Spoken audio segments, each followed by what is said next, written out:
Hello everyone, here is the piano accompaniment for the solo My Old Kentucky Home. The tempo is not very fast. I will count in the start of the piano part and then make sure you count your first couple measures of rest and then you will come in the note before measure 3. Here we go.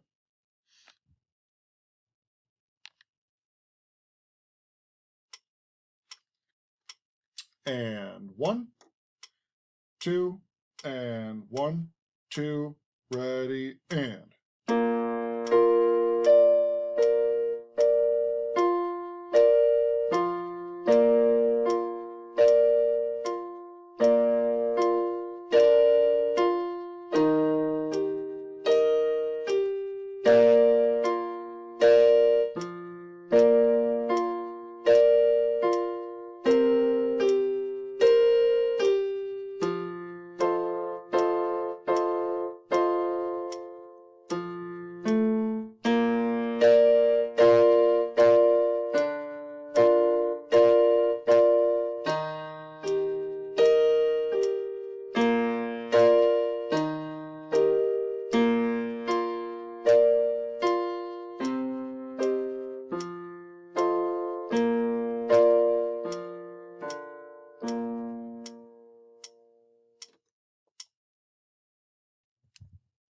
All right, feel free to play along.